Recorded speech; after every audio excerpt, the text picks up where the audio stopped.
Well, if you need me to tell you who this is, the question is, have you been living in a cave for the last 20 years? The British Rowing Indoor Championships returned to Birmingham for the first time since 2010, but this time at the NEC as part of FitFest 23, a fitness exhibition with over 5,000 athletes taking part in a number of different sports. The British Indoor Rowing Championships has a rich history spanning over 30 years with an array of past champions across all age groups, including the likes of Olympic legends James Cracknell, Sir Steve Redgrave and Sir Matthew Pinsent.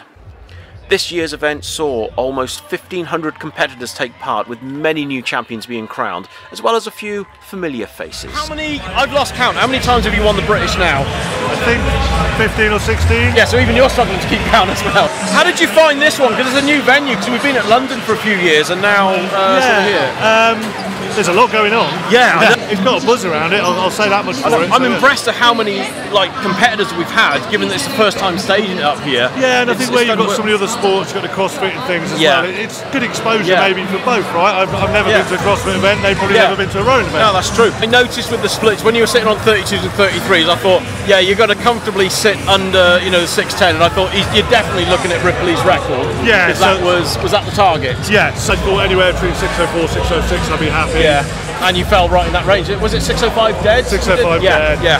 It's that relief you've got the record, right? Which is what I wanted, because it's quite an iconic record, I knew Andy Ripley, he's a great guy, and he's just an animal, and that record stood for 25 years. So many of your races, in your category, you're so far ahead, so where does the motivation come from? Do you have a set time in mind and just go for that? Yeah, I think in some ways it just plays to my approach. I'm probably more of a time trialer than a racer. Right, but look, can I just say, congratulations on today. Good to see you again, mate. And what a commentator is actually capable of. Jess Leyden here has been part of the team. So the question I've been asking a couple of people, Jess, what is your 2K best? My best, not current, is 6:37. But goodness me, that is. When did you produce that out of interest? Maybe last year. Right. Yeah. So the year before, Yeah. So when some of us here talk about, well, what way 2K? Well, I'll give you an idea. My PB was 15 years ago. Okay, so you doing it last year is much more current. So so what is your history in the in the sport, both rowing and on water as well? So I started when I was about 13, down at Hollingworth Lake Rowing Club, up north. Oh, that's by Manchester area, isn't it? Around that, yeah. And trained there. I trained like an absolute nutter since I was really little. I mean, age 14, I was doing 18k ergos on my own in my dad's bedroom with no music. Goodness me! I was really quite obsessed. Wow. But yeah, and then I went to nationals and did really well at J14 in my single, and then just kept going. So did it progress onto the water and everything then? Did you? Yeah. You got in with Team GB, did you? Or? Yeah. I was in the squad for 10 years. I just retired in May. Wow. But yeah, I've done all the way up through all of the ages. But yeah, when I was 14 and I won nationals in my single, my coach was like, "You're not as big as the rest of them, so you're going to have to be as technically good." Actually, I've got to ask you, if you don't want me asking, look, for reference, I'm 6 foot. How tall are you? About 5'9". I've never heard of anyone at 5'9" that could produce 637. I know, everyone says you have to be tall, but you don't, you just have to have a screw loose. Yeah, and probably very efficient as well, I would have thought. It must have been those 18k ergos in your dad's room. It had to be. They're picking up my hips, but... I think really, look, what you can see now is that the people you hear on the mic, some of them are very, very fine athletes, and well, in her case, absolutely, I mean, that is absolute world class. I mean, in the 20 odd years I've been going to races, that sort of time would normally give you either on the podium or pretty much winning either the British champs or the world champs. So it's not often that you get people producing that sort of time, it really is. So Jess, thanks ever so much. And out of interest, what are you going to carry on the ergo now, or? I've just had a couple of hip operations since retiring, so definitely aiming to get back fit again and get down to sometimes, but I'm working full time and that's the thing, life gets in the way a bit, doesn't it? I know that feeling. You're a professional, you have kind of time to Actually, just very quickly, as a full-time athlete, how many times a day do you train? Is it like 3 a day, or? Yeah, 3 a day, 6 days a week. On 2 of the days we do half days, so that'll be 2 sessions. But, yeah, generally quite a bit. But we wouldn't really peak for 2Ks very often. Be like once a year maybe. You didn't really get many opportunities. No. I think most of us, even on the indoor circuit, we don't like doing 2000s that often. You do them too frequent, and yeah. Well, some of them will do like, I don't know, maybe 3-4 races in a year tops. Might see you at the British Champs in a couple of years' time then, yeah? That'd be good. So that, if she is, look out for her because, well, she's probably going to be quicker than everyone else in her race. I would have thought. More than, yes, you will. All right, dear Jess, thanks ever so much. Cheers. Okay, John Goodall, commentator extraordinaire. Most comfiest underwear to wear when you're the most comfiest underwear? Yeah. I got crew at the moment. Fabulous, very good. Okay, yeah. Chocolate bar. Yorkie. Nice, very good. Yeah. Best thing you've said? When I've actually paid my mate a compliment, which is a very tough thing when I take the mickey out of him on stop, and I have to be very PC on the camera on the race. And the worst thing you've said? I've accidentally said that someone has got a British record, and then I later found out that, oh no, they didn't. Yeah. And look, it's an emotional sport. Have you ever cried? Yeah, I got a little bit teary at times, yeah. I'll tell you when, the one time it did, it wasn't when I was commentating, there was a three-way tie for the gold medal in Boston at the World Championship. 3 British guys rode 5:57 each, 5:57.6, all got the gold medal, and yeah, I got a little bit, I was chopping onions, that was the real reason. And for anybody that wants to get into commentary, what's the average heart rate whilst you're commentating? I should probably check it, probably quite high. Put the data in the comments. I know, in fact, I'm going to have to find out how many calories I've burnt today because I think it's quite a lot. And all the little sweets you've been eating. Yeah, exactly, that as well. And I've also found your lungs, you need a new pair of lungs afterwards, don't you? Yeah, you're puffing and panting. I know, I'll be going on eBay later trying to find them, yeah. Awesome session this morning with Ollie, and we'll see you later on. Later on, yeah, cheers. Ollie is one of the commentators for the British Rowing Indoor Champs.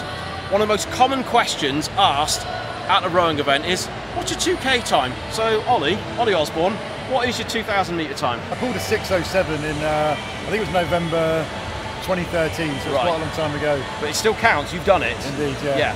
So the thing is, do you think that with you having that sort of rowing history, does that help on the commentating front? Because you can relate more to what the competitors are going through. I do, and it's interesting when you sat on the other side of the desk, you still feel the nerves and the anticipation of when people are coming into the arena, because like I've been there much like you have, and it's having that sense of almost fear, knowing what's about to happen. But it's I can totally relate to it when people are going down the course. Yeah. Now, some people will say, "Oh, I could pull a 110 split." What's the lowest you've ever pulled? So I pulled a 102 on a static and sub 1 on slides. So once you go sub 1, you don't know how lower than 1 you get in. Right, yeah, can you confirm, am I right that if the clock goes to 1 minute, when it goes below, isn't it just ... and 00 it shows? Is that essentially it goes blank? Yeah. And even you can't get a record on erg data of how fast you've gone. Really? It's just blanked out. Oh my goodness. So I don't know how much faster I've gone than that on slides. But 59 per 500. So, okay, out of interest, what's your PB on, say, 100 metres and 500 metres? So 100 I've done 13.2, 500 I'm 112.7. How different is it doing a 500 static versus in a race? Because that reaction time at the start stings you a lot more on a 500 than on a 2K, doesn't it? It does, definitely, probably about half a second difference. Right. There's a big difference in racing in person than racing in your garage as well. It's just definitely lose about half a second at the start, but I think you can possibly gain that just in the adrenaline of competing against people in person. Your sporting background, I mean, you're an international discus thrower because you've competed at the Commonwealths before. That's right, back in Delhi 2010, okay, right. How does the atmosphere compare to this? You know, switching sports, I mean, you're still doing the discus now, aren't you? Still doing a bit of discus throwing, but having said that, when you're competing in a throwing sport, you're in the middle of the stadium. Probably most of the crowd, they're watching the running races as well. Right, I see. So when you're competing in a indoor rowing race, actually the focus is on you. The crowd is staring at you, and that's the main event going on at that time. So. And I've also noticed with the 500, you keep. Are you entered in the Open or the 30 plus today? In the Open, In the Open, because you could do the 30 plus if you wanted to. But am I right that you choose to race in the Open? For as long as I think I'm competitive, I'd like to race in the Open. I think it's. I'd rather come 5th in the Open than win the 30s. I get you, It's more like prestigious, like Blue Ribbon event that I think they refer to it because it's the fastest race of the day, and I want to be a part of that more than anything. So, I will say, one of the funny challenges that you do online is you do these ultra low rate challenges for people. What's the one I've seen? So I did a rate 12 2K sub 7, and I did a rate 12 half hour over 8,000 metres as well. So those are my 2 lowest rate sort of power efforts. I needed to go rate 20 to top 8k, and that was a long time ago. Wouldn't normally do that. Those were just little personal challenges. Just a bit of fun. And I think the low rate stuff is about stroke efficiency. Right. I think you know that every stroke you're getting the maximum amount of efficiency into the chain. Do you think it helps that, like for you, you've got a lot of power anyway, doing the lower stroke rate gives you more recovery time between each stroke? Does that? It does, and I'm more strength biased than I am aerobically biased, right, so it benefits me. Yeah. So in a 500 metres, I'll probably rate 36 or something. Oh right, okay. But that's fewer overall strokes in the race for me to get my strength into, whereas my aerobic side will let me down. I understand, because I know I see other people, they're rating at about 45, 46 or so, aren't they? Yeah. So I know like Phil's going to go out at rate 50, I'm going to be rating at 35 off the Right, I got you, so we're going to look like we're going different speeds in the race. But it isn't, it's just you're putting in more power per stroke than he is, as it were. But he'll go faster than me, I'm sure. But he'll do it in a lot more strokes than I will as well. But no, I can't wait to see later on. Chris, absolute pleasure. For anyone who's been here, we've heard you on the mic all day because you're also a sports presenter as well, aren't you? And we've had, go on. I was saying my dulcet tones. I apologise, guys. It's been professional. It's been a big day of me speaking. Look, you know, and this guy speaking. You know someone's professional when they're wearing a jacket, okay? Some of us are just in t-shirts, you know, so that's the difference. I mean, overall, is this your first British Championships that you've been to? Oh my God, absolutely. And it's been so nice to be completely immersed into a brand new world for me.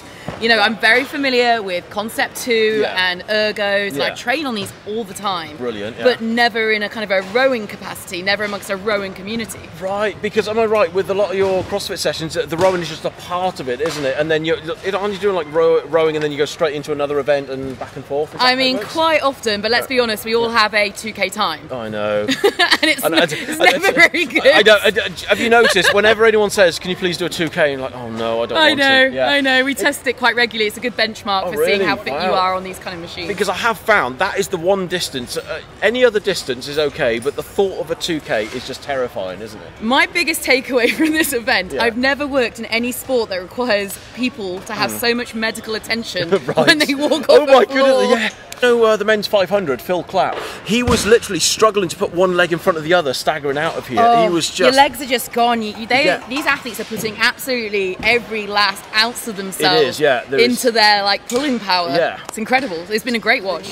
So out of interest, what else do you do? I mean, so this is the first time I've seen you, you know, sort of like comparing an event. What other events do you do then? I spend quite a lot of time doing fitness events. So whether that's for CrossFit, for kind of the CrossFit licensed events around the world.